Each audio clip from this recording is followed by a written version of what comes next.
Prvú robil Miško v Banskej Bystrici v Záhrade. Ďalšiu robila Zuzka v Diere do sveta v Liptovskom Mikuláši. A na tému homeschooling Miško robil homofóbia. Bolo to homofóbia, ne? Áno.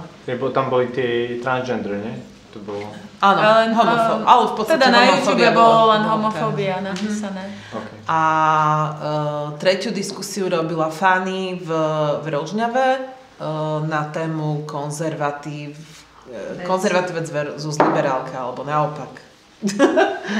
A takže tieto tri diskusie máme za sebou, potom si povieme, aké z toho máme skúsenosti.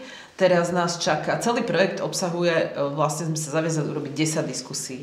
Takže ja som urobila zmeny v projekte, pretože po týchto 3 diskusiách, aj po ostatnej práci, ktorú som odviedla na príprave ďalších diskusí, sme došli na to, že veľmi ťažké pracovať už s tak veľmi dospelými ľuďmi a že to na nich nie veľmi zanecháva stopu.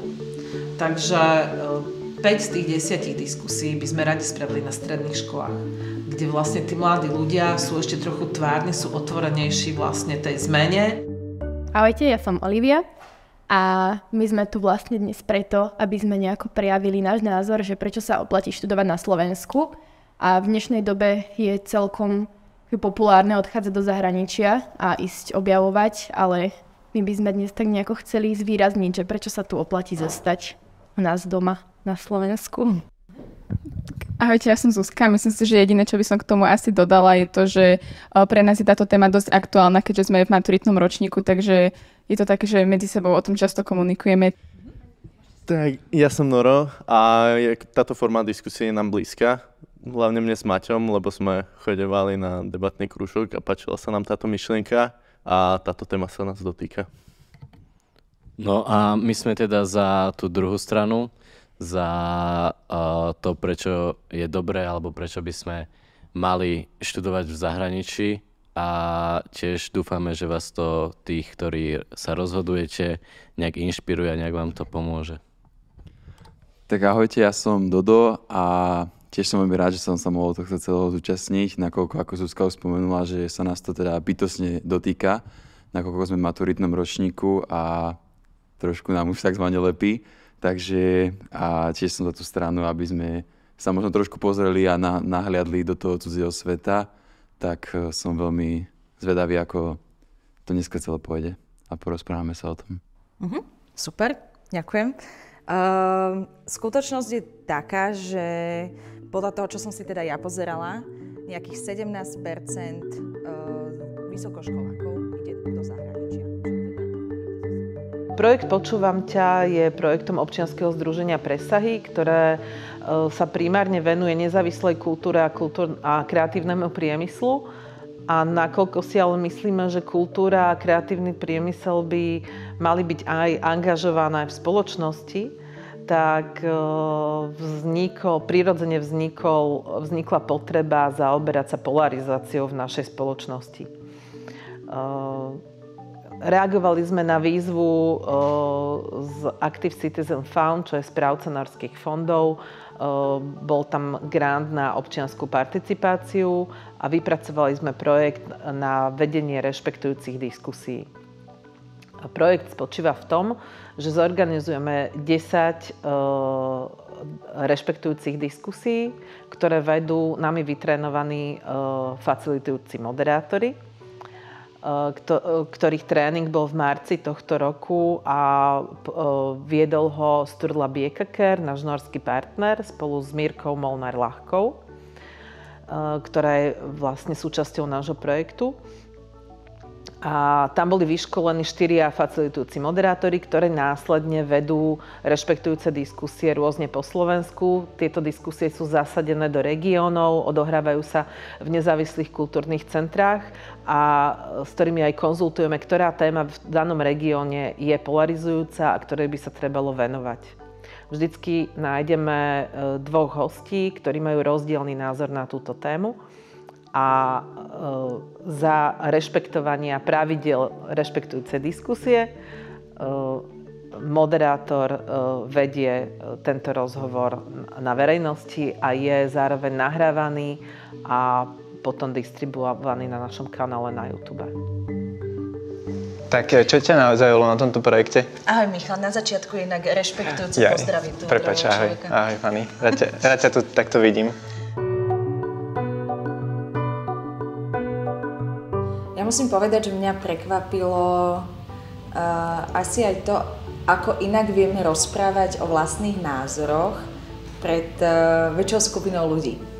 Že naozaj začala som tak viac premýšľať aj sama o sebe, že nakoľko sa to, ako prejavujem seba a svoje názory, líši, keď som s blízkymi osobami, s ľuďmi, ktorí ma chápu, ktorí majú rovnaký názor ako ja.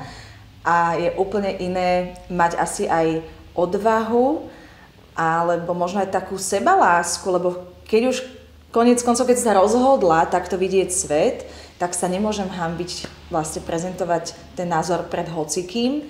A stretla som sa teda sama s tým, že to tak asi nebolo. Že máme taký strach zo sociálneho vylúčenia, že sme ochotní cúvnuť zo svojho, aj zo svojej autentickosti, že teda neprejavím sa taký, aký som, ale budem za dobre vlastne s ostatnými. No, mňa prekvapilo, že ľudia častokrát do týchto diskusí, alebo do tej našej diskusie prišli ako že chceli cítiť krv, chceli cítiť alebo zničiť tú druhú stranu. Že im tam chýbal ten záujem. A to, čo sa mi páčilo na tom formáte, je, že vytvoriť ten záujem, iba počúvať tú druhú stranu, iba naozaj aktívne nerozmýšľať nad tým, že čo je môj názor, ale že čo tá druhá strana hovorí, aký je jej pohľad a že prečo má taký pohľad a že či máme spoločné možno hodnoty alebo niečo iné, vízie a možno, že máme aj niekde prienik a častokrát som mal pocit, že ten prienik by tam bol o dosť väčší, keby sa do tej diskusie už s týmto išlo.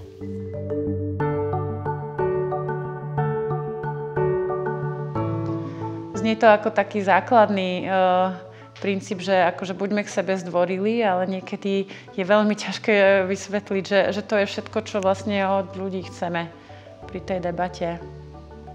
No je to tak nejak už nastavené, ten verejný diskurs, keď vidíte politikov v politických debatách, tak proste čím viac do seba idú, tým viac bodov získavajú na tých opinion polls a preto proste sa to vyostruje všetko. No, takže toto máme pocit, že to už je také zažité, že to je štandard.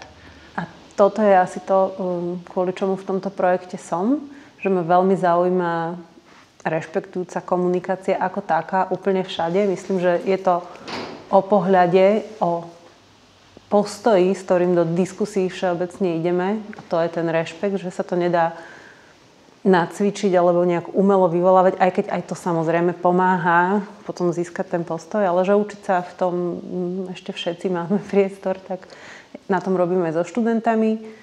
Téma polarizácie a toho, ako jednoducho sme spolarizovateľní a čo nás vlastne môže priviesť do toho, že som zrazu v nejakej strane a bijem sa za to, čo tá strana hlása, je pre mňa veľmi zaujímavá téma, takže verím, že aj tieto diskusie objasnia cezo mňa mnohým ďalším podstatu rešpektujúcich diskusí.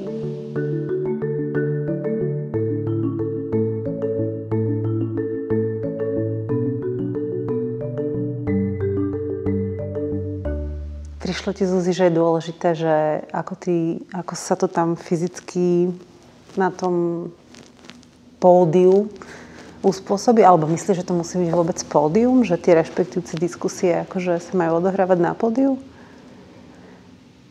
Ja by som bola asi radšej, keby sme sedeli s tým publikom, že si myslím, že by to bolo také živšie, ale tým, že my sme vždy niekde mimo, akože oddelené s tými hostiami, takže to je ako tie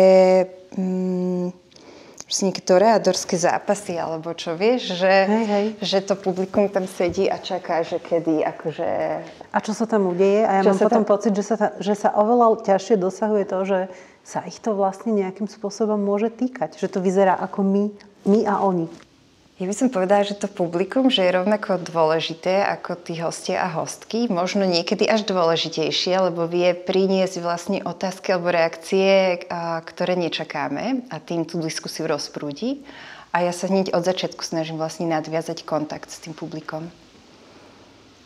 Že akokoľvek, že jednak im poviem, že to je proste diskusia, do ktorej sú vítaní sa zapojiť, jednak ich priebežne oslovím a už len keď mi kývne niekto v publiku hlavou naspäť alebo tak, že chcem, aby boli súčasťou toho, lebo to nemá zmysel, aby sme diskutovali vlastne bez publika.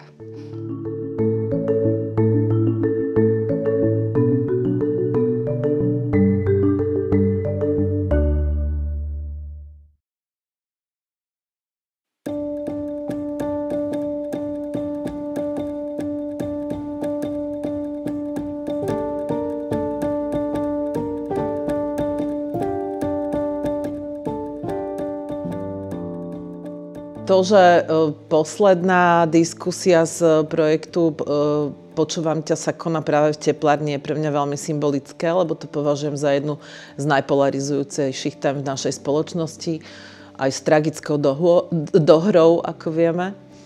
A veľmi sa teším, že prijali pozvanie hostia práve z oblasti stredoškolského vzdelávania, pretože práve stredoškolskú mládež považujeme za dôležitú v tom, aby sa dokázali rešpektujúco rozprávať. A tento projekt mi vlastne ukázal, nakoľko sme pracovali aj s dospelými ľuďmi a potom sme začali pracovať so stredoškolákmi, že oni majú toho rešpektu už prirodzene viac v sebe. Takže mali by sme sa v mnohom od nich učiť. Áno, Pavlinka vlastne zažila diskusiu u nás na tému, či mať alebo nemať deti, kde diskutovali jej spolužiaci. A potom prišla za mnou, či by sme nespravili diskusiu v tomto projekte aj na tému, na LGBTI plus tému. Ja som sa veľmi potešila, tak som oslovila vlastne aj ďalších hostí a vyšlo z toho výborné zloženie. A tým, že vlastne iniciatíva prišla od stredoškoláčky, a vidím, že tým deckám vlastne záleží na tom rešpekte a záleží na tom, aby sme sa dokázali rozprávať, tak o to viac ma to potešilo. To, že vlastne následok tej diskusie so študentami z pedagogickej školy bolo to, že na druhý deň sa mi ozvali a povedali, že v našom nezávislom kultúrnom centre by radi robili divadlo a tak vznikol divadelný súbor, ktorý teraz má koľko členov? 13. Na začiatku vás bolo 8. 6, takže sa to viac ako zdvojnásobilo a dali sme im už viac priestoru. Stretávajú sa u nás 2-krát do týždňa, od budúceho týždňa. No a nám to robí veľkú radosť, kontakt s touto mladou generáciou. My určite v tejto téme budeme pokračovať, že projekt rešpektujúcich diskusí nekončí, ale budeme to robiť voľnejšie. Veľa sme sa pri ňom naučili a bolo by škoda to neaplikovať. Máme vyškolených facilitujúcich moderátorov, vznikla vlastne príručka rešpektujúce diskusie a bude distribuovaná na stredné školy, takže ten projekt bude žiť ďalej určite.